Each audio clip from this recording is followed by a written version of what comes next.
Oh man, it's 11:01. Shoot. Bad, bad, bad. Good morning, beautiful people. Happy Sunday. I'm so excited to be doing this training with you today because I love talking about this.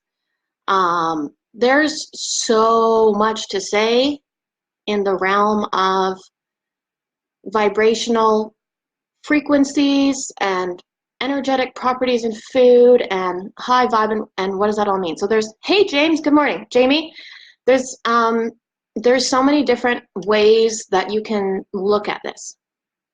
And so I've got my notes of the basic things that I want to cover because I could go for hours and hours.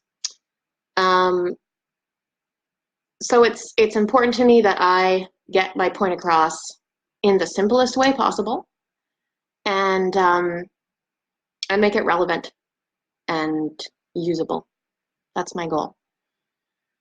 So I'm super happy that Facebook let me change the name of my group to Lutz Nutrition's Beautiful People. I realized I had been calling everyone that in so many of my trainings. I was like, hey, beautiful people, we're going to do this today. And I just had been thinking for the last few days, I actually want my group to be called that. But Facebook wouldn't let me change the name, and they finally did. Thank you, Facebook. So, okay, I've got, again, I think I've pulled this book out during trainings before, but this is my Bible. I use this book all the time. And so I'm going to be doing some reading of important parts from this book that are really relevant to food and energy.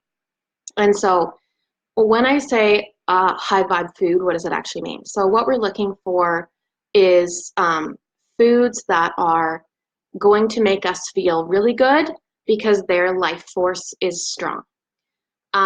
Now, I could take an angle of talking about quantum physics with you, and I'm not going to. But that's what this is rooted in, is energy and energy fields. And so there's so much to talk about in that regard. But basically, we know that everything is energy, and we know that plants and animals and humans all have energy fields. And so the foods that we eat are going to have energy fields as well. Hey, good morning, Karen. And so the reason this is structured this way, so okay, I'll back up. I want to talk about eating clean in this regard because when a lot of people, when they say eating clean, we might have a picture in our mind of what that looks like. And a lot of times, especially in in social media, Instagram has, if you follow a ton of food people, there is a sort of culture around clean eating that to me is not realistic. And so it's trying to find the balance between, learning from that, but not being attached to it, having look a certain way. Does that make sense? So eating clean, just that term in itself is trendy right now, which is like I'm happy about, but it's also strange. So it's good, but I don't want people to think that it needs to look a certain way, and if it doesn't look a certain way, then that's stressful, because at the end of the day, everyone's doing their best. All we can do is our best based on our knowledge, our budget, right? There's so many factors that come into play with all this. If you're going to work to start adding more high frequency, high vibe foods into your diet, I want you to see it as as you upgrading your diet, not that you're following a diet. It's one of my biggest goals to get people out of the diet mindset. That is an old, outdated structure. And I think that it's time for it to go. I want people to learn how to do intuitive eating, which first we want to cleanse our body so that we are really in tune with it, and then we can listen to it, and we can really fall into just the ease of being able to listen to our body and knowing what it wants. I hope that the comments are working today, and if you have any questions, type them in, and I'll check that periodically. So I want you to see it as, making upgrades, not that you are following something in order to get a certain result. That's my goal. So the reason that sort of the symptoms that I put in the list of this training, some of the things that you might be experiencing, like tired and overwhelmed. So most people that come to me that have really low energy levels, we can switch by getting more fresh fruits and vegetables in their diet. There's a host of potential reasons other than just that. Maybe they're just not getting enough sleep. That would be a good thing to check. But from what I've seen and what I've experienced in my body is when I'm not eating clean, when I'm not eating the way that I want to, say I'm traveling and I can't, I don't have the same amount of energy. I don't have the energy levels that I do when I'm eating the way that I want to. When I'm eating very nourishing foods, when I'm eating foods that are high in minerals and vitamins and fiber and enzymes, my energy levels go up and I feel really good. So it makes it easier to go back to eating that way because I miss that feeling of having that energy level. Everyone wants to have more energy. So overwhelming feelings, I put that in the symptoms list because overwhelming feelings is sort of a precursor to anxiety. And I think most of us nowadays have we're all on the spectrum of having anxiety, but some people hide it or handle it better than others. And some of us, go and get a diagnosis and have generalized anxiety disorder. But most people have chronic stress. And so that's in my list because you can't just say, well, relax, right? We're not making time to do that, or we actually don't have time to do that. So one of the first things that we can do is have our diet support us to calm us, to ground us. And earlier when I said there's so many different ways we could look at that, in traditional Chinese medicine, in Ayurveda, which is traditional Indian medicine, there's so many different viewpoints of how the energetic properties in food affect our body. But all of them have, there's many crossovers is what I'm trying to say, but one of the coolest ones that I really like is that either a food is expansive or contractive, so grounding energetically. And so it's like if we're experiencing anxiety, that we can eat more foods that are grounding and calming and nourishing that way.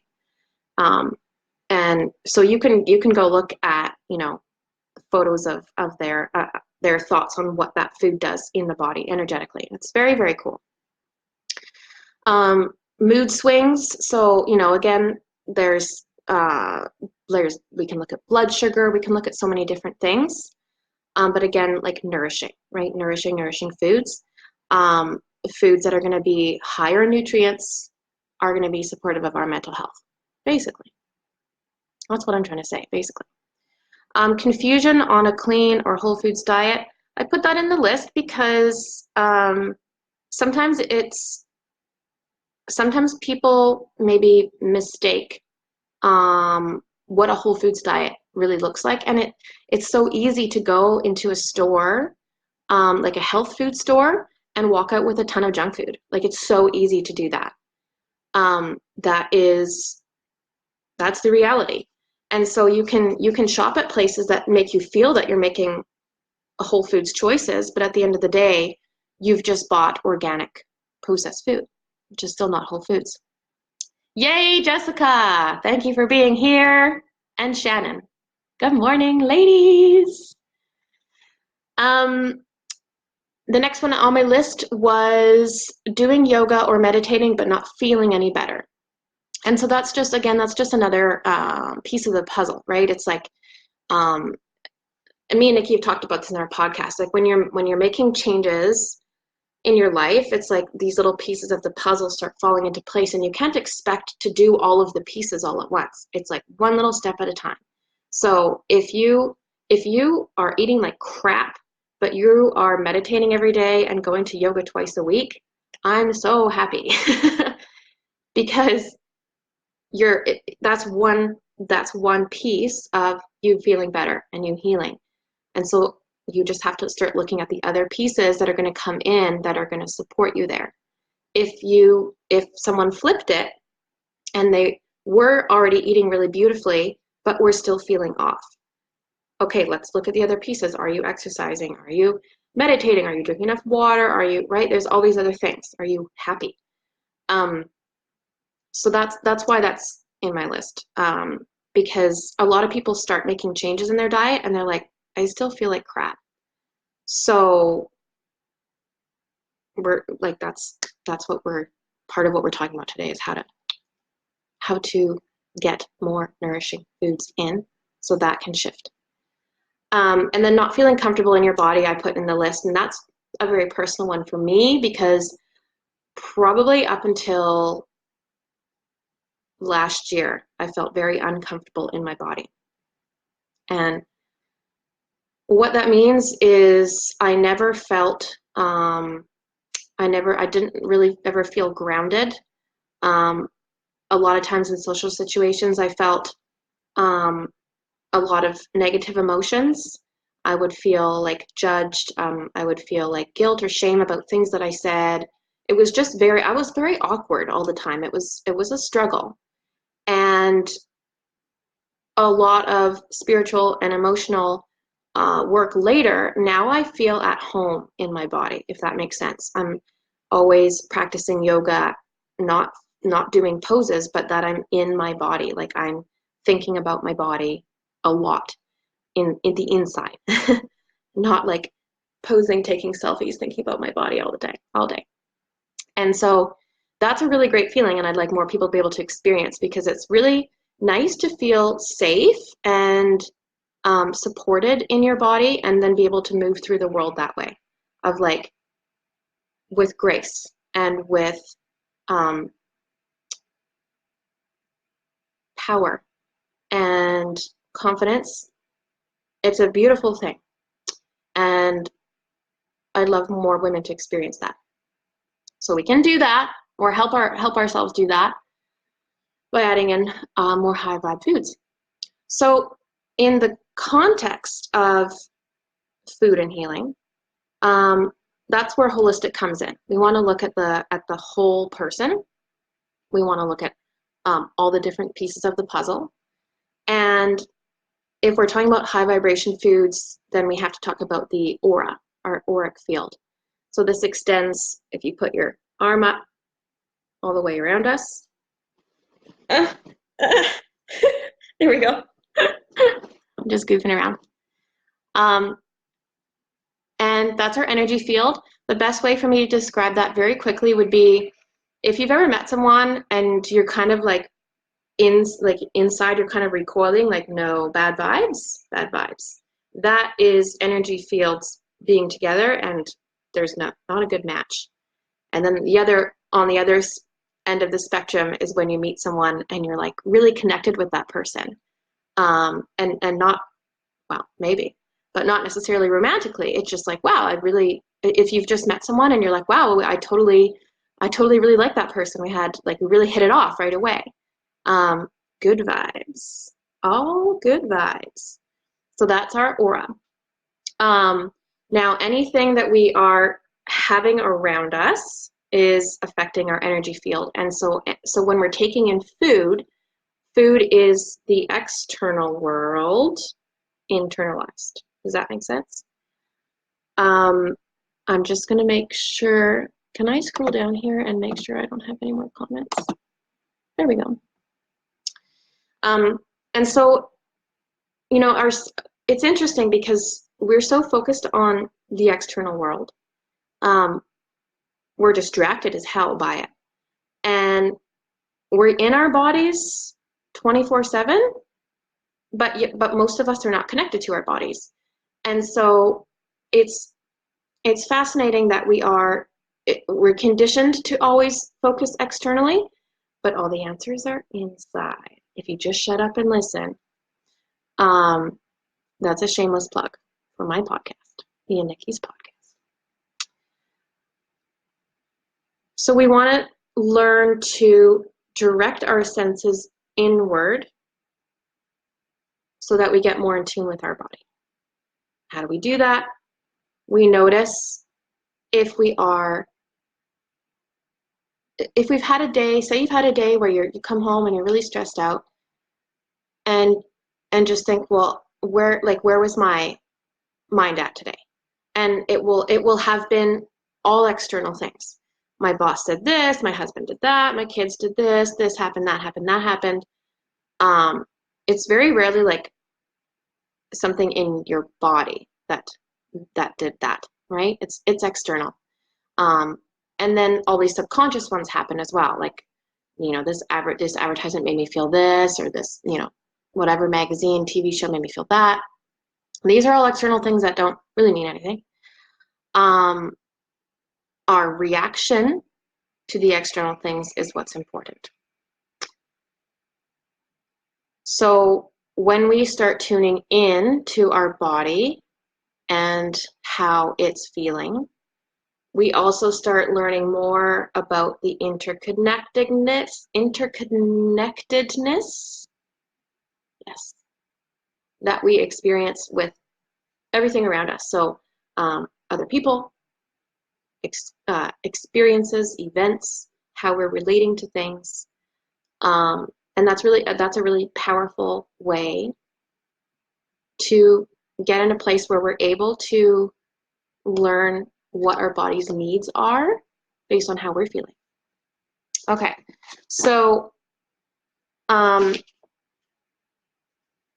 Anne-Marie Colbin, in Food and Healing, which is my Bible, she had said, we derive nourishment not only from the macro and micronutrients in food, so protein, carbs, fat, but from their energy fields as well.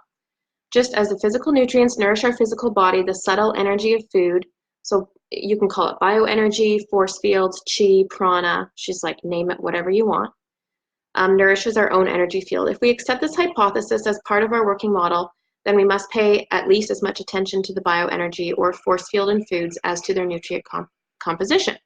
I've applied this viewpoint for many years now and have found it to be a very helpful one. It explains why canned or frozen food, for example, even if it contains most of the nutrients present in fresh food, still feels neither as healthful nor as satisfying. Have you experienced that? It's impossible to be a healthy feeling vegetarian on frozen potatoes and canned peas, and I agree. And so the more that we start paying attention to this and then feeling it, the more that it'll start making sense. And then 31, there was a page on page 31. So this is her holistic model of how human systems function, and she's talking about it in holistic terms. So she says, each human being has a general sense of whether his or her system is in good working order. The sense that something is wrong is usually correct. And I like this one because a lot of times people will go to the doctor saying, something feels off, something's wrong, but conventional medicine can't do anything about that unless there's something actually wrong physically that they can, give medicine for or do a surgery on. Either change it or remove it. But if people go to the doctor and say that all the time, it's like they don't know what to do for that, because it's not in their wheelhouse. So that's when we want to look holistically to alternative or preventative medicine and be like, what are the missing puzzle pieces that I'm not doing that would make me feel better? And a lot of times it's really easy. More sleep, more fresh water, more fruits and vegetables. Let's not overthink it and get super happy. Not overthink it. So she says malfunctions of the organism, so us, can stem from physical, psychological, or spiritual events. Cures are effected by finding the underlying cause and correcting it, and the immune system takes over from there. The physical and non-physical are equally real. I love that. A healthy organism will tend to correct its own minor imbalances if allowed to do so. Medical treatment may often interfere with that self-healing ability. Now, that's not to say like just you can cure yourself, so don't go to the doctor. Conventional medicine has its place, and it's amazing for acute care. I think what she's saying is there might be a time where we go to the doctor and we get something for something that we don't really need when our body could have just done it on its own. Like, for instance, if people go to the doctor because they have a really bad flu and they get put on antibiotics. No, not ideal. So she says symptoms are a message from the body about its condition and its function. So, you know, we can't know that unless we're tuned in and we're listening to our body. She said food is a direct cause of the proper or improper functioning of the organism, which we very much recognize as truth. Not all medical systems do. Quality, quantity, stored energy, taste, color, aroma, and texture of food all have psychological and physiological effects on us. And the organism reacts to and interacts with its natural environment, climate, season, altitude, and weather all affect it. So, you know, that's vibration too. All of those things are changing, which is affecting us, of course, because we're there, experiencing it. And so then one other thing I wanted to say here was she has a bunch of points about energy and how energy moves. And the one that I like is everything changes. Of course, I like that one. You know how I feel about change. Everything changes, nothing remains static. Energy moves constantly within and among systems. Thus, the diet that heals us must change as we change. That's my favorite. And energy moves constantly, I like, because when I get to the end, when we're talking about actual foods, there is a way that you can increase the energy of food if it's low vibration. So that has to do with this, because if it's all energy, we can switch it, we can flip it. Okay, I need some water. Is everyone still with me? And if you are, please send me a like so I know that you are happy and this information is reaching you. It's the United States calling. Are we reaching you? That's Pink Floyd. Okay. So our energy field and what we put in it is fluctuating and changing based on what's happening in our life. So I want to speak to whole and fragmented food. So whole foods are foods as close to nature as possible. I have surely talked about this in the group before.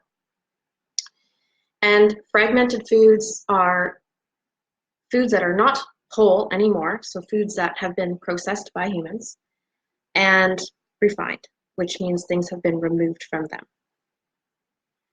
And so if we want to feel more whole, we want to eat whole foods.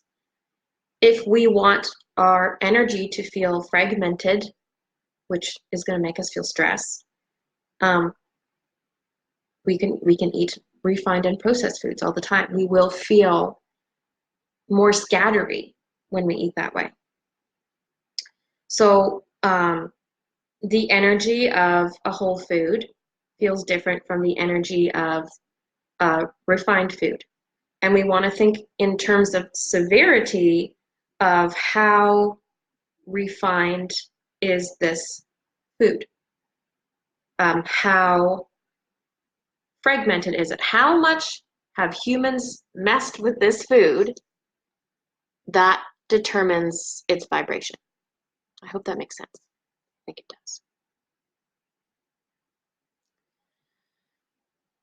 Low vibration foods are foods that no longer have life force energy in them because they are so far away from being fresh that there's no life in them anymore.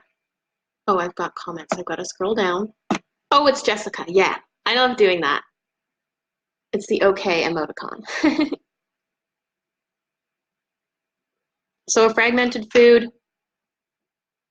oh, I brought examples. Here we go. Crackers. What tree does crackers grow on? No tree grows crackers. These are so far from a whole food that their energy field is low vibration. It doesn't offer our body fresh, it doesn't offer our body nutrients because it's not fresh anymore. It doesn't offer tons of minerals, vitamins, doesn't have any enzymes, there's no fiber. It's no longer whole. It is very, very, very processed, refined, fragmented due to humans messing with it, right? Now, I've got two other examples.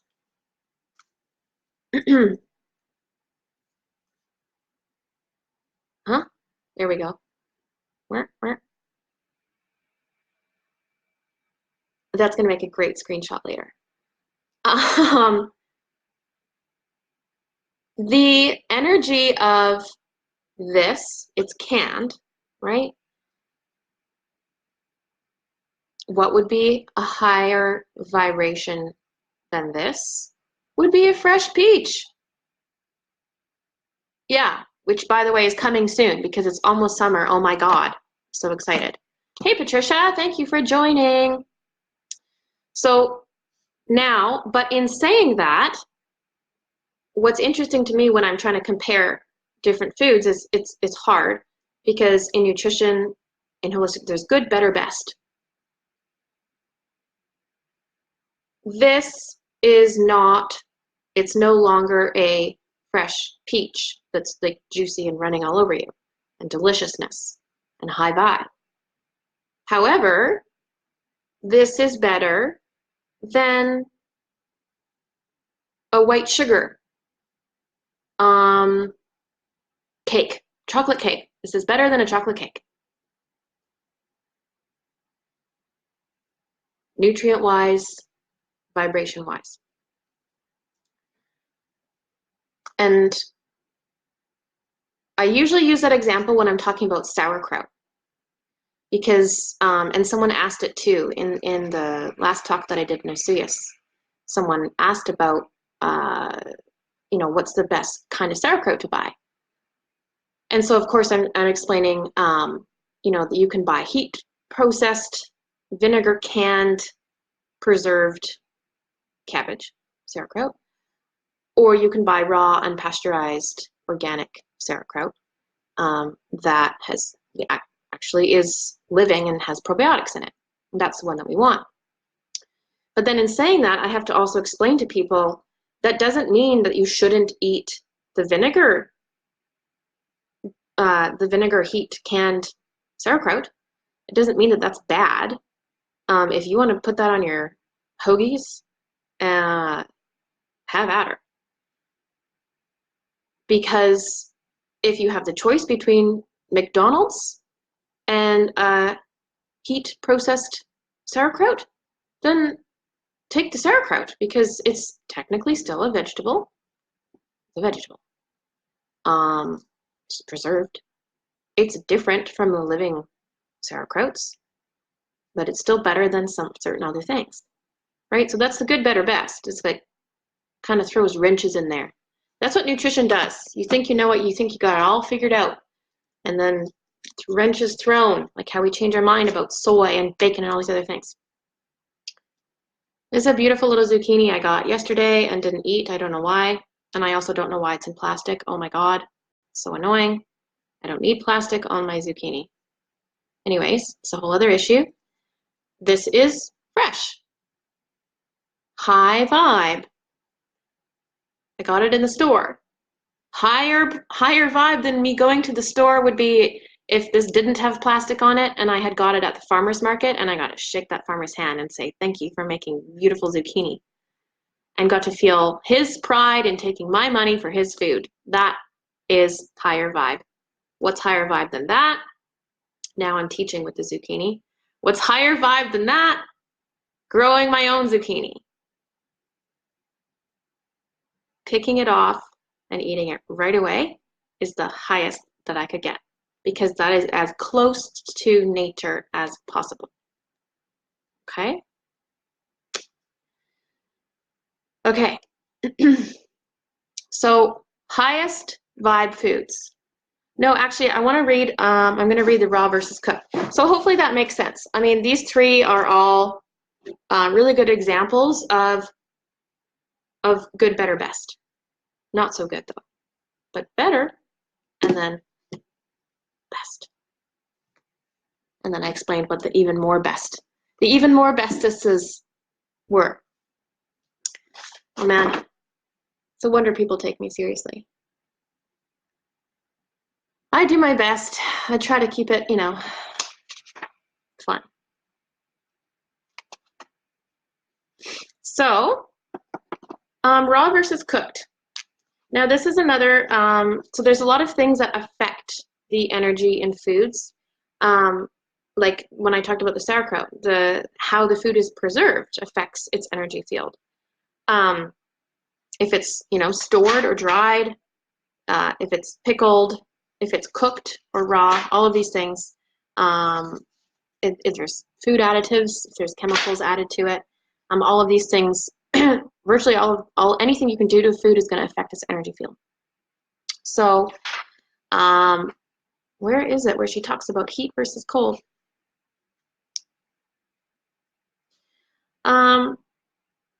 Now, there's a lot of different ways to look at this.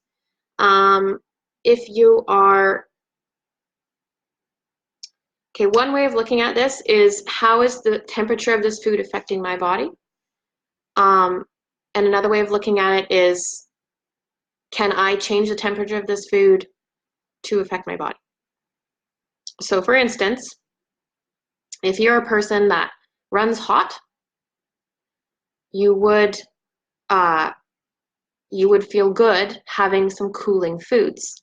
So most people that I know that run hot, like they're hot all the time, or their face is flushed, they start feeling that balance out when they start even eating more raw foods. So hey, just have more salads. Can you just have like a few salads a week? Let's just add that in and see how that feels. Or instead of a chocolate bar for your snack at work, you're gonna have a carrot. See what happens. That coolness can balance the heat. Then the other way of looking at it is, if I say I have just gone to the farmer's market and I have a ton of fruit and vegetables on my kitchen island, and what do I want to do with these? Well, some of them I want to eat raw, some of them I want to roast, some of them I want to steam, right? So roasting, baking, steaming, raw, all of those things are going to change the energetic property of them. They're still beautiful. They're still whole foods. But when we cook the crap out of something, we are changing the vibration of it and lowering it slightly, because we're removing enzymes. And in my digestive fundamentals training, I talked about enzymes. Not in huge detail, but enough to understand that enzymes are in raw food, and we want more enzymes. Enzymes good. Enzymes good. All cooked food, all processed food bad. That should be my business tagline. So the more we cook food, the more the enzyme count goes down, the nutrients in it goes down. And so that's why nutritionists recommend steaming a lot of your food rather than roasting or cooking the crap out of it. Now, I love roasted veggies. It's all I eat all winter.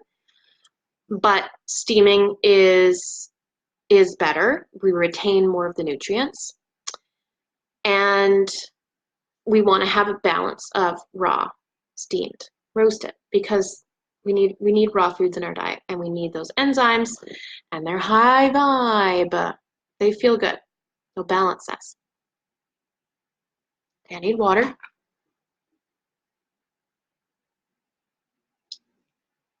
I'm not allowed to apologize for drinking water, because last time I did that, one of my beautiful people called me out on it, and it was great. He was like, don't apologize for drinking water.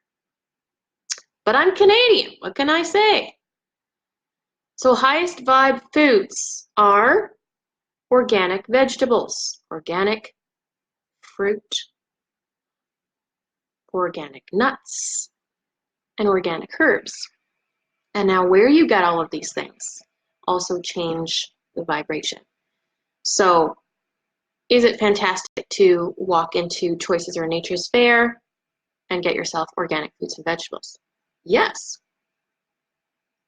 But even better than that, because it's closer to being picked off the tree or the bush, would be getting it from the farmer's market, because you know it's been picked in the last day or so, or growing it yourself, which is not realistic for a lot of people. But a lot of people have, you know, little gardens or big gardens and can grow, say, tomatoes. So that's fantastic. You've got really high vibe food in your backyard, some herbs, and some tomatoes. That's fantastic. Don't let any of that go to waste. Now you can look up, and there's tons of different ones. So, and you might not feel like you resonate with any of them, but you can look up, you know, high vibrational food pyramid, and there's all these different people's ideas of what are the highest vibration foods and what are the lowest. And the funny thing is, everyone has a different opinion on this because it's all based on you.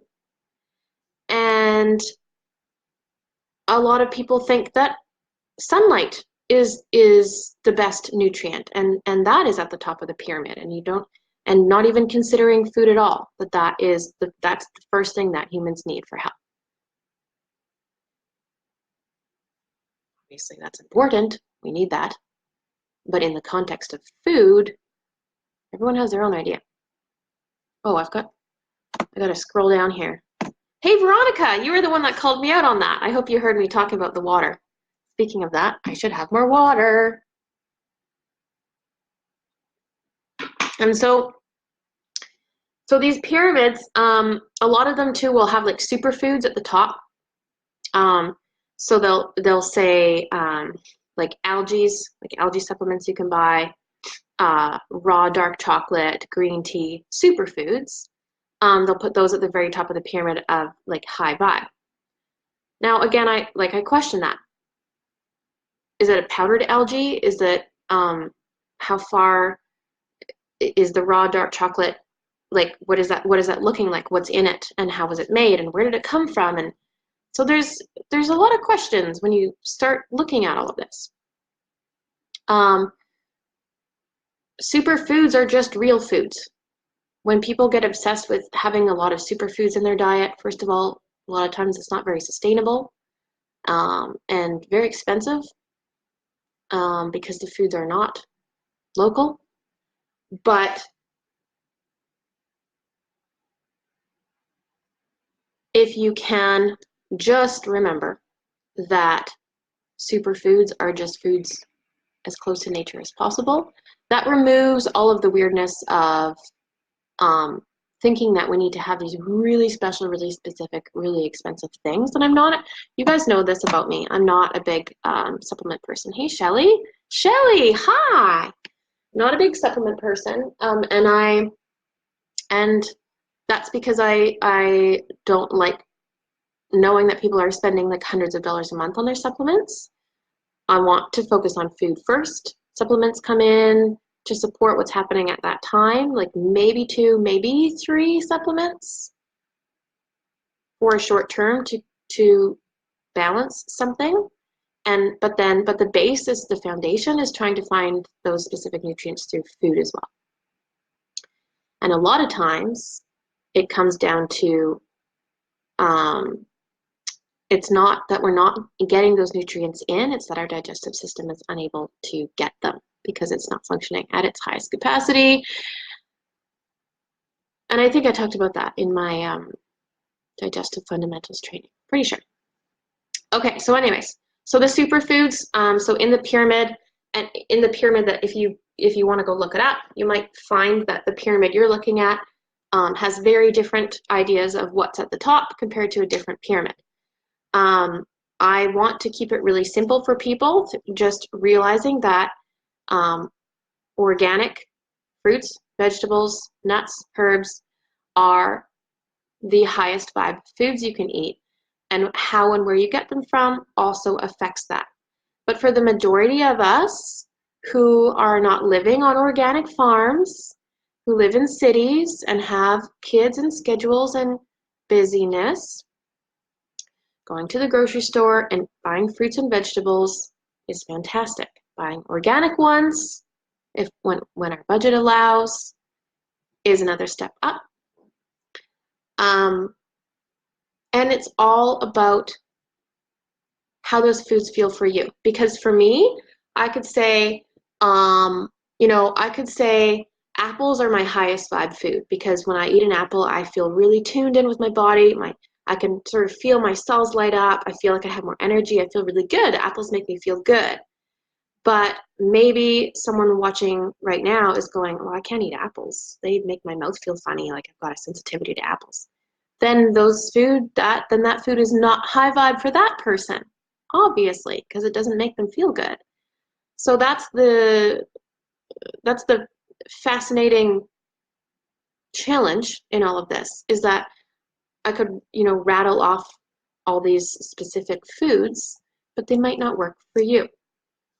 But having that underlying knowledge of generally what foods have a high life force, organic fruits, vegetables, nuts, that gives us, and herbs, that gives us a better general sense of the kinds of foods that we want to eat that are going to raise our vibration and make us feel more tuned.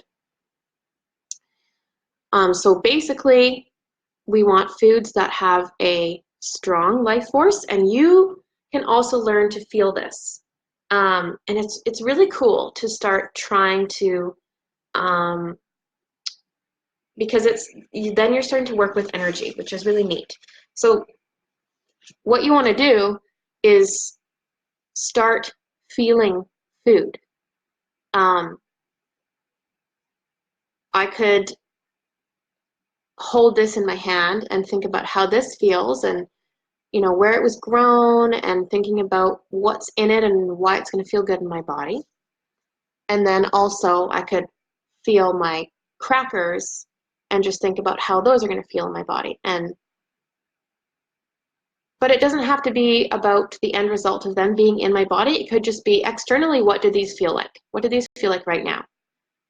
This could feel, heavy, slow, boring. This could feel light, clean, refreshing, calming, right? There's all these different properties that we can assign to it. And you could hold those two things right now at home, and you could say completely different words than I said, right? Because this is all energy, and it's always changing, as I said earlier. But I hope this is giving you a general idea here. I hope this is helpful. It's already 11:45. Fantastic. If you are still with me, please send me a like so that I know that you're enjoying this information, is helpful and useful to you, and you are like, woohoo, happy to be here on a Sunday morning. I know that's a Monday. Monday morning. No, it's Monday. Mamas and the papas. And the last thing I wanted to talk about, which is pretty important, and it perfectly slides in with what I was just saying, is that we can change the energy of the food based on how we are reacting to it, how we feel about it, how we think about it. What is happening here? You guys can tell me when there's weird things happening. Uh-oh, just made it worse.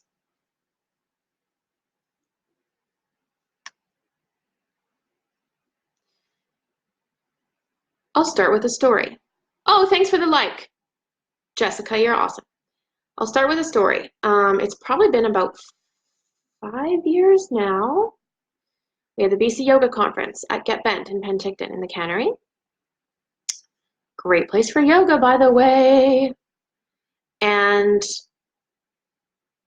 we had a monk visit, and he did private classes, and he did a series of lessons and lectures, and it was really, really fantastic.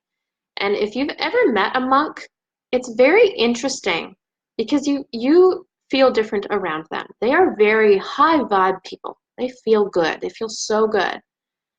And so it's fun to be around them, and it's fun to learn, and their teachings are very beautiful, Buddhist monks. And so I had a private session with one of them, and I spent the whole time asking him about food. And one of the most important things that I will never forget that he said, that I'm going to share with you, which is exactly what I want to talk about, which is that we can change the energy of the food. So he said to me, I travel a lot, and I don't always get to eat the simple, wholesome foods that I would like to eat. He was used to, like, lots of lentils and vegetable soups and very simple, basic foods. And he said, so what I do is I bless the food. And he would look at the food, like, so say he's on the road, and the people that he's billeted with didn't prepare him anything. It's like, well, he's got to eat something. Let's stop at, I don't know, White Spot or something. And so he would look at the food, and he said, you can place your hands over it. You don't have to, but you can, and just put good energy into that food. Imagine that you're putting love from your auric field into that food and changing its energy field so that your body can handle it differently. And I thought that was really, really beautiful, and it really stuck with me. And it changed me from being a person who would refuse certain foods, if I was if I was out somewhere, or if I was at someone's house and they were serving food that I would like to eat. That completely changed after that, because then I realized, like, I don't have to be a food snob. I can eat whatever I want, and I bless it. No one knows I'm doing that. No one needs to know. No one needs to see it. But the cool thing about that is that you can say that's spiritual, you can say that's energetic, you can say that's vibrational, but also what he's doing in that moment, because he's so present and full of love, when we get really present and mindful with our food, we are making sure that we're in the proper nervous system. I talked about this in my digestive fundamentals, that we're in the proper nervous system for breaking down the food, no matter what it is. So as I said in the digestive training, if you're going to eat like a burger, hey, Will, it's not telling me who's on. I didn't know you were on. Sweet. If you're going to eat a burger, if you have to eat a burger, the best you can do is put that love, that good energy into it. And so you are vibrationally changing that food, but also you're preparing your body to be able to handle it, because you've got yourself in the proper nervous system now where you can digest. If we're stressed about it, if we are feeling guilt, feeling shame, feeling frustration that we have to eat this food, or we're just feeling strange about it in any way that's causing our body physical stress, chemical stress, we're not going to be able to digest it well, because we're not in the right nervous system. We're in that stressful nervous system.